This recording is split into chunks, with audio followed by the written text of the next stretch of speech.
I knew a sturgeon was a fish, but I had no idea they'd been swimming around basically unchanged for 200 million years. They found fossils of extremely similar animals that old. The body style has been unchanged since at least the Cretaceous period. They don't have scales. They have bony plates called scutes on their backs, the same thing you see on turtles and alligators. When they're young, the scutes are quite tough, and as they get older, they soften. They live to be 150 years old.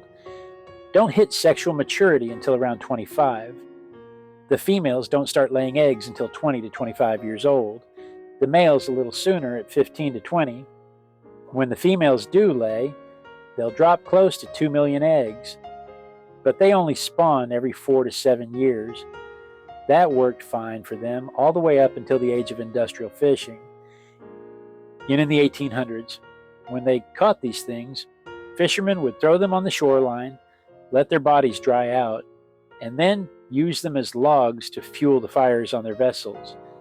They considered them a trash fish.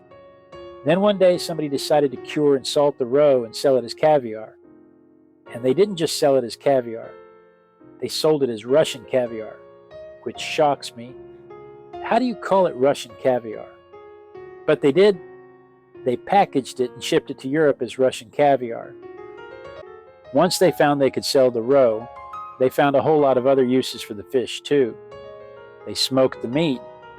They took the swim bladder and rendered it into a gelatinous material called isinglass that they used to clarify beer. In the 1880s, they were harvesting 4 million pounds.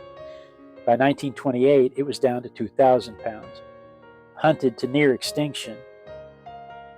Commercial fishing for these things is now illegal in the United States. Canada has it highly restricted. They think the population is down to less than 1% of what it was in the 1800s. In Black Lake, the population was down to around 600 in the late 80s. Now they estimate it up around 1,200. They've doubled. But that is such a small population. In the St. Clair River area, they've got about 33,000. And that's a good improvement, but it's still considered way below historical numbers. They breed slowly and they age slowly. It all worked well when they had time.